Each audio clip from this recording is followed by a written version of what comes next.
여러분, 혹시 이런 생각 해보신 적 있으신가요? 건강하게 오래 사는 비결이 뭘까? 많은 분들이 돈을 많이 벌면, 높은 지위에 오르면, 그러면 행복한 노년을 보낼 수 있을 거라고 생각하십니다. 그런데 말입니다. 미국 하버드 의과대학에서 무려 80년 동안, 장장 80년 동안 사람들을 추적 조사한 결과가 있습니다. 이 연구는 1938년에 시작해서 지금까지 계속되고 있는 인류 역사상 가장 긴 장수 연구입니다. 그런데 이 연구 결과가 우리의 상식을 완전히 뒤집어 놓았습니다. 연구진들이 발견한 놀라운 사실은 무엇일까요?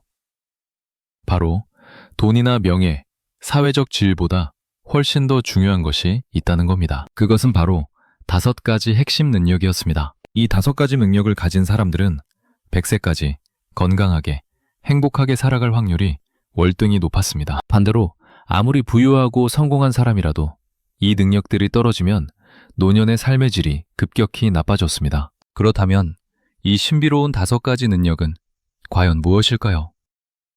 그리고 더 중요한 것은 지금 이 순간에도 우리가 이 능력들을 키울 수 있을까요? 오늘 여러분께 들려드릴 이야기는 바로 이 5가지 능력에 관한 것입니다. 이 능력들만 잘 유지하고 키워나간다면 여러분도 100세까지 건강하고 행복한 삶을 누리실 수 있습니다. 자, 그럼 첫 번째 능력부터 말씀드리겠습니다. 하버드 연구진이 가장 먼저 꼽은 능력, 그것은 바로 균형 능력입니다. 어떤 분들은 이렇게 생각하실 겁니다. 균형? 그게 뭐 그리 중요해? 조심하면 되는 거 아닌가? 하지만 의학적으로 보면 이야기가 완전히 달라집니다. 노년의학 전문가들은 균형 능력을 넘어지지 않는 힘이라고 부릅니다. 왜냐하면 나이가 들면서 균형 감각이 떨어지는 것이 낙상, 즉 넘어지는 사고의 가장 큰 원인이기 때문입니다. 통계를 보면 더욱 놀랍습니다. 65세 이상 어르신 중 매년 3명 중 1명이 낙상을 경험합니다. 그리고 한번 넘어진 분들은 다시 넘어질까봐 두려워서 외출을 꺼리게 됩니다. 집에만 있으면 근육이 더 약해지고 그러면 또 넘어지기 쉬워지는 악순환이 시작되는 겁니다. 더 심각한 문제가 있습니다. 낙상으로 인한 골절은 노년의 삶을 송두리째 바꿔놓을 수 있습니다. 특히 고관절 골절의 경우 1년 내 사망률이 20%가 넘습니다. 살아남은 분들 중에서도 절반 이상이 예전처럼 걷지 못하게 됩니다. 그렇다면 우리의 균형 능력은 지금 어떤 상태일까요? 간단한 테스트가 있습니다. 한 발로 10초 이상 서 계실 수 있으신가요? 눈을 감고도 할 수 있으신가요? 만약 어렵다면 지금 바로 균형 능력을 키워야 한다는 신호입니다. 그럼 어떻게 균형 능력을 되찾을 수 있을까요? 실제로 일어난 이야기를 하나 들려드리겠습니다. 70대 중반의 한 어르신이 계셨습니다. 평소 건강하다고 자부하던 분이었죠. 어느 맑은 가을날, 이 어르신은 시장을 가기 위해 횡단보도를 건너고 계셨습니다. 초록불이 켜졌고 별 문제 없이 건널 수 있을 거라 생각했습니다. 그런데 바로 그 순간 왼쪽 다리에 갑자기 힘이 풀리면서 몸이 휘청거렸습니다. 순식간에 일어난 일이었습니다. 몸의 중심을 잡으려 했지만 이미 늦었습니다. 귓가에 끽 하는 날카로운 타이어 소리가 들렸습니다. 차가 급브레이크를 밟는 소리였죠. 헤드라이트 불빛이 눈을 찔렀고 온몸이 얼어붙었습니다. 다행히 뒤에 있던 젊은이가 재빨리 팔을 잡아줘서 쓰러지지는 않았습니다. 하지만 그 짧은 순간의 공포는 이 어르신의 삶을 완전히 바꿔놓았습니다. 사고 이후 이 어르신은 외출을 극도로 꺼리게 되었습니다. 밤마다 악몽에 시달렸습니다. 꿈속에서 계속 차가 달려오는 장면이 반복되었죠. 낮에는 창밖을 내다보기만 해도 가슴이 두근거렸습니다. 또 넘어지면 어떡하지?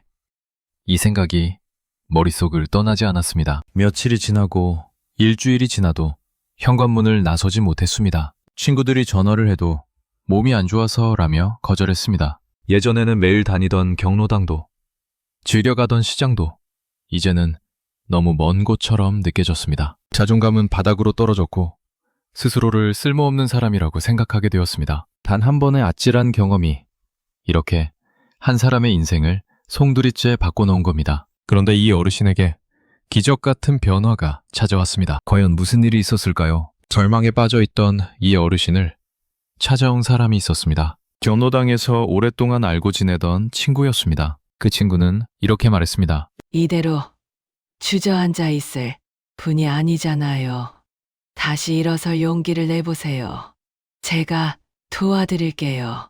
처음에는 반신반의했습니다. 이미 늦은 거 아닐까 하는 생각이 들었죠. 하지만 친구의 따뜻한 격려에 조금씩 마음이 열렸습니다. 재활 운동은 아주 간단한 것부터 시작했습니다. 먼저 의자를 잡고 한 발로 5초만 서보는 연습이었습니다. 처음에는 1초도 버티기 힘들었습니다. 다리가 후들거리고 온몸에서 식은땀이 흘렀습니다. 하지만 포기하지 않았습니다. 하루에 10번씩 아침 저녁으로 반복했습니다. 일주일쯤 지나자 놀라운 변화가 나타났습니다. 5초를 버틸 수 있게 된 겁니다. 그 다음에는 10초, 15초로 시간을 늘려갔습니다. 두 번째 단계는 발 뒤꿈치로 걷는 훈련이었습니다. 이것도 처음에는 비틀거렸지만 꾸준히 하니 점점 안정되었습니다. 세 번째는 한 발씩 일직선으로 걷는 연습이었습니다. 마치 줄타기를 하듯이 말이죠. 이 운동은 균형 감각을 크게 향상시켜 주었습니다. 3개월이 지났습니다. 이제 이 어르신은 눈을 감고도 한 발로 30초 이상 서 있을 수 있게 되었습니다. 더 놀라운 것은 마음의 변화였습니다. 다시 외출할 용기가 생긴 겁니다. 조심스럽게 현관문을 열고 밖으로 나섰습니다. 처음에는 친구가 팔을 잡아줬지만 점점 혼자서도 걸을 수 있게 되었습니다. 횡단보도를 건널 때도 더 이상 두렵지 않았습니다. 균형 능력을 되찾은 것은 단순히 넘어지지 않게 된 것 이상의 의미가 있었습니다. 그것은 삶의 자신감을 되찾은 것이었습니다. 하지만 균형 능력만으로는 충분하지 않습니다. 두 번째 능력이 필요한 이유는 무엇일까요? 균형을 잡을 수 있다 해도 걸을 수 없다면 어떻게 될까요? 하버드 연구에서 두 번째로 중요하게 꼽은 능력이 바로 이동 능력입니다. 쉽게 말해서 내가 가고 싶은 곳에 맨발로 걸어갈 수 있는 힘을 말합니다. 어떤 분들은 이렇게 생각하실 수 있습니다. 요즘은 택시도 있고 자녀들이 차로 데려다 주기도 하는데 뭐가 문제야? 하지만 연구 결과는 분명했습니다. 걷는 속도가 느려지면 세상이 좁아진다는 것입니다. 구체적인 수치를 보면 더욱 놀랍습니다. 걷는 속도가 초속 0.8m 이하로 떨어지면 사회적 활동이 급격히 감소합니다. 초속 0.8m가 어느 정도냐고요?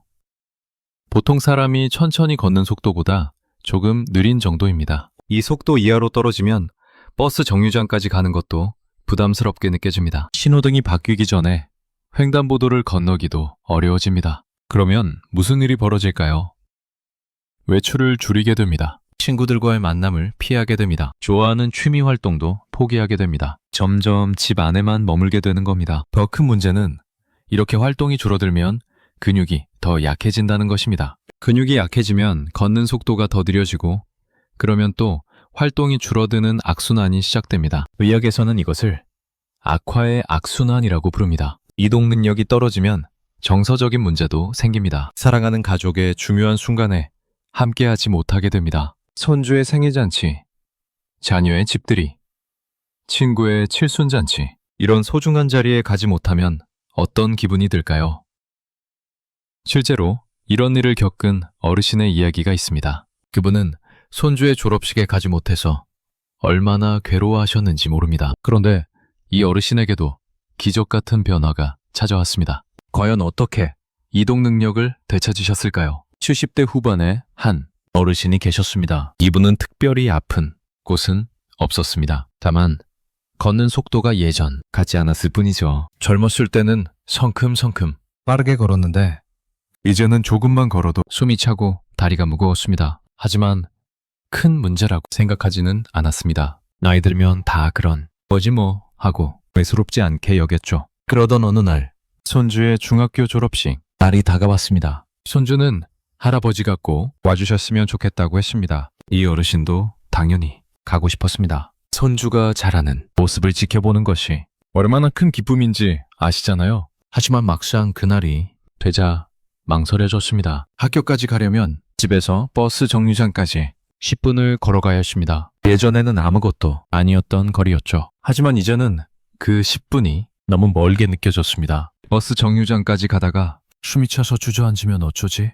혹시 다른 사람들에게 방해가 되면 어떡하지? 온갖 걱정이 머릿속을 가득 채웠습니다. 결국 이 어르신은 전화를 걸었습니다. 미안하다. 할아버지 몸이 좀 안 좋아서 못 갈 것 같구나. 손주는 아쉬워했지만 이해한다고 했습니다. 하지만 그날 밤 이 어르신은 잠을 이룰 수 없었습니다. 며칠 후 딸이 졸업식 사진을 가져왔습니다. 환하게 웃고 있는 손주의 모습이 찍혀 있었습니다. 그 사진을 보는 순간 가슴이 무너지는 것 같았습니다. 손주 인생의 중요한 순간에 내가 함께하지 못했구나. 자책감이 밀려왔습니다. 딸이 전해준 손주의 말이 더욱 가슴을 아프게 했습니다. 할아버지가 못 오셔서 아쉬웠어요. 단순히 졸업식 하나를 놓친 것이 아니었습니다. 그것은 사랑하는 사람들과 함께 나누는 삶의 소중한 순간을 잃어버린 것이었습니다. 이 어르신은 깊은 우울감에 빠져들었습니다. 하지만 이야기는 여기서 끝나지 않습니다. 이분에게도 새로운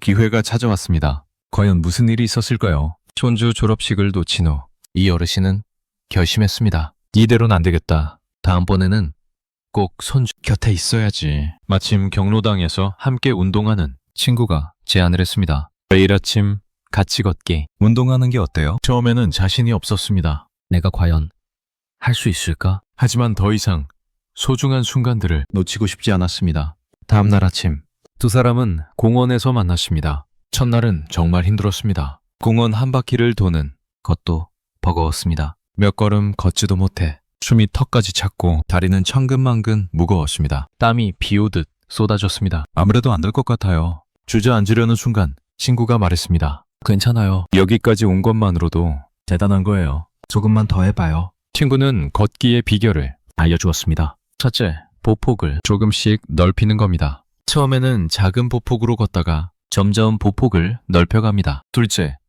발을 힘차게 휘두르는 겁니다. 팔을 크게 흔들면 자연스럽게 걸음이 빨라집니다. 셋째, 등을 곧게 펴고 정면을 보며 걷는 겁니다. 고개를 숙이고 걸으면 속도가 느려집니다. 이 어르신은 이 방법들을 하나씩 실천했습니다. 처음 일주일은 여전히 힘들었습니다. 하지만 포기하지 않았습니다. 2주차에 들어서자 조금씩 변화가 느껴졌습니다. 숨이 덜 찼고 다리의 무거움도 줄어들었습니다. 한 달이 지나자 동원 한 바퀴를 쉬지 않고 돌 수 있게 되었습니다. 2개월째에는 2바퀴도 문제 없었습니다. 가장 놀라운 변화는 3개월 후에 나타났습니다. 버스 정류장까지 가는 것이 전혀 부담스럽지 않았습니다. 오히려 걷는 것이 즐거웠습니다. 걸음걸이에 힘이 붙고 속도도 빨라졌습니다. 이제 이 어르신은 손주에게 전화를 걸었습니다. 다음 방학에 할아버지랑 제주도 가지 않을래? 손주는 너무 좋아했습니다. 걷기 운동으로 되찾은 것은 단순히 이동 능력만이 아니었습니다. 그것은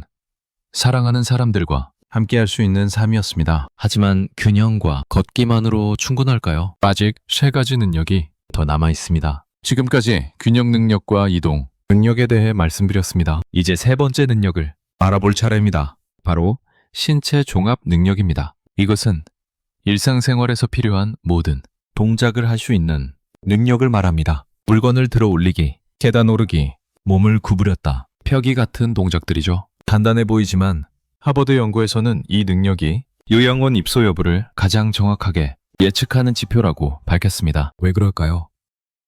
생각해보세요. 장을 보고 왔는데 무거운 쌀포대를 들어 올릴 수 없다면 어떻게 될까요? 2층에 사는데 계단을 오를 수 없다면, 높은 선반에 있는 물건을 꺼낼 수 없다면, 이런 작은 일들이 불가능해지면 독립적인 생활을 유지할 수 없게 됩니다. 의학 연구에 따르면 65세 이상 어르신 중 약 30%가 무거운 물건을 들어 올리는데 어려움을 겪습니다. 그리고 이 비율은 나이가 들수록 급격히 증가합니다. 그렇다면 신체 종합 능력을 어떻게 키울 수 있을까요? 전문가들은 근력 운동과 유연성, 운동을 함께 하라고 권합니다. 계단 오르기는 가장 좋은 운동입니다. 엘리베이터 대신 계단을 이용하는 것만으로도 큰 효과가 있습니다. 스쿼트 동작도 좋습니다. 의자에 앉았다 일어서는 동작을 반복하는 것만으로도 하체 근력이 강화됩니다. 4번째 능력은 자립생활 능력입니다. 식사 준비하기, 옷 갈아입기, 씻기, 화장실 이용하기 같은 기본적인 일상생활을 혼자 해낼 수 있는 능력을 말합니다. 어떤 분들은 그런 건 당연히 할 수 있지 라고 생각하실 수 있습니다. 하지만 통계를 보면 75세 이상 어르신 중 약 25%가 이런 기본적인 활동에서 도움이 필요합니다. 자립생활 능력이 중요한 이유는 단순히 편리함 때문만이 아닙니다. 이것은 자존감과 직결되는 문제입니다. 스스로 옷을 입고 식사를 준비하고 몸을 씻을 수 있다는 것. 이것이 바로 나는 아직 내 삶의 주인이다 라는 자신감을 주는 겁니다. 반대로 이런 기본적인 일조차 다른 사람의 도움을 받아야 한다면 어떤 기분이 들까요? 자립생활 능력을 유지하는 것은 곧 인간의 존엄성을 지키는 일입니다. 하지만 아직 가장 중요한 능력 하나가 남았습니다. 하버드 연구에서 장수와 행복을 가장 강력하게 예측하는 능력. 과연 그것은 무엇일까요? 여러분, 지금까지 4가지 능력을 말씀드렸습니다. 균형 능력, 이동 능력, 신체 종합 능력, 자립생활 능력 모두 중요한 능력들입니다. 하지만 하버드 80년 연구에서 가장 놀라운 발견은 따로 있었습니다. 장수와 행복을 예측하는 가장 강력한 요인. 그것은 바로 5번째 능력인 인간관계 능력이었습니다. 연구를 이끈 로버트 월딩어 교수는 이렇게 말했습니다. 좋은 인간관계가 우리를 건강하고 행복하게 만듭니다. 이것이 전부입니다. 80년간 수백 명을 추적 조사한 결과 50세 때 인간 관계가 좋았던 사람들이 80세에 가장 건강했습니다. 반대로 아무리 돈이 많고 사회적 지위가 높아도 외로운 사람들은 건강이 급격히 나빠졌습니다. 심지어 콜레스테롤 수치나 혈압보다 인간관계가 건강을 더 정확하게 예측했습니다. 왜 그럴까요? 의학적으로 보면 외로움은 심각한 스트레스입니다. 만성적인 외로움은 염증 수치를 높이고 면역력을 떨어뜨립니다. 심장병, 치매, 우울증의 위험을 크게 증가시킵니다. 한 연구에 따르면 외로움이 건강에 미치는 악영향은 하루 담배 15개비를 피우는 과 맞먹는다고 합니다. 반대로 좋은 인간관계는 천연 치료제와 같습니다. 사랑하는 사람들과 시간을 보내면 스트레스 호르몬이 줄어들고 행복 호르몬이 증가합니다. 그렇다면 인간관계 능력은 어떻게 키울 수 있을까요? 먼저 정기적으로 사람들을 만나는 것이며 경로당, 종교 모임, 취미 동호회 등 어디든 좋습니다. 일주일에 최소 23번은 다른 사람들과 얼굴을 보며 대화를 나누는 것이 중요합니다. 전화 통화도 좋지만 직접 만나는 것만큼 효과적이지는 않습니다. 둘째, 관계의 질이 양보다 중요합니다. 아는 사람이 100명이어도 진심으로 대화할 사람이 없다면 외롭습니다. 반대로 진심을 나눌 수 있는 친구가 단 몇 명이라도 있다면 충분합니다. 서로의 고민을 들어주고 기쁨을 함께 나누는 관계 말입니다. 셋째, 다른 사람을 돕는 것입니다. 봉사활동이나 이웃, 돕기 같은 것이죠. 연구에 따르면 남을 돕는 사람이 도움을 받는 사람만큼, 아니, 오히려 더 큰 건강 효과를 얻습니다. 누군가에게 필요한 사람이라는 느낌이 삶의 의미를 주기 때문입니다. 인간관계 능력. 이것이 바로 100세 건강, 인생의 마지막 열쇠입니다. 그렇다면 이 5가지 능력을 모두 갖추면 우리 삶이 어떻게 바뀔까요? 여러분, 지금까지 하버드 80년 연구가 밝혀낸 5가지 핵심 능력에 대해 말씀드렸습니다. 균형 능력, 이동 능력, 신체 종합 능력, 자립생활 능력, 그리고 인간관계 능력. 이 5가지가 바로 100세까지 건강하고 행복하게 사는 비결입니다. 여기서 중요한 사실 하나를 말씀드리겠습니다. 이 5가지 능력은 따로따로 작용하는 것이 아닙니다. 서로 연결되어 시너지를 만듭니다. 균형 능력이 좋아지면 걷는 것이 편해지고, 걷기가 편해지면 사람들을 만나러 나갈 수 있습니다. 사람들을 만나면 즐거워서 더 자주 나가게 되고, 그러면 신체 능력이 더 좋아집니다. 이렇게 선순환이 만들어지는 겁니다. 실제로 이 5가지 능력을 꾸준히 키운 어르신들의 삶을 보면 놀랍습니다. 횡단보도에서 넘어질 뻔해 외출 공포증에 시달리던 분은 이제 매일 아침 응원을 활보합니다. 손주 졸업식에 가지 못해 우울해하던 분은 제주도 여행을 계획하고 있습니다. 이분들의 얼굴에는 자신감과 활력이 넘칩니다. 나이는 숫자에 불과하다는 것을 온몸으로 보여주고 있습니다. 더 중요한 사실이 있습니다. 이 능력들을 키우는데 특별한 돈이나 장비가 필요하지 않습니다. 근형 운동은 집에서 의자만 있으면 할 수 있습니다. 걷기 운동은 운동화 한 켤 내면 충분합니다. 근력 운동은 계단, 오르내리기로 가능합니다. 인간관계는 경로당이나 동네 모임에 나가면 됩니다. 시작하는데 필요한 것은 단 하나, 바로 오늘부터 하겠다는 결심뿐입니다. 그리고 또 하나 중요한 사실, 시작하기에 늦은 때는 없습니다. 60대든 70대든 80대든 지금 시작하면 효과를 볼 수 있습니다. 연구에 따르면 80대에 운동을 시작해도 근육량이 증가하고 균형 감각이 좋아집니다. 90대에 사회활동을 시작해도 인지 기능이 향상됩니다. 여러분, 100세 시대라는 말을 많이 들으셨을 겁니다. 하지만 단순히 오래 사는 것이 목표가 아닙니다. 건강하게, 행복하게, 존엄하게 오래 사는 것이 진짜 목표입니다. 하버드 80년 연구가 우리에게 알려준 이 5가지는요. 이것이 바로 그 길입니다. 오늘부터 한 가지씩 실천해 보시기 바랍니다. 한 발로 10초 서보기, 아침에 10분 걷기, 계단 한층 오르기, 스스로 식사 준비하기, 친구에게 전화 한 통 걸기. 이런 작은 실천들이 모여서 여러분의 100세 인생을 만들어 갈 것입니다. 건강하고 행복한 노년, 그것은 먼 미래의 꿈이 아니라 오늘 시작하는 현실입니다. 구독과 좋아요와 함께 100세 건강을 위한 5가지 핵심 능력을 오늘부터 실천하기로 약속해요. 감사합니다.